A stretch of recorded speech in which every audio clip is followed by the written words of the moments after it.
दोस्तों, हम इंसान हैं कि दौड़े चले जा रहे हैं ज़िंदगी की हाईवे पर।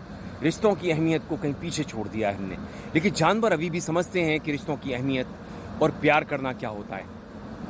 वैसे तो मैं हमेशा बस स्टॉप पर जाता हूँ कहीं जाने के लिए बस पकड़ने। लेकिन आज जब मैं दिल्ली के लिए बस पकड़ने जा रहा था तो मैं भी रो रहा था और मेरा मैक्स भी।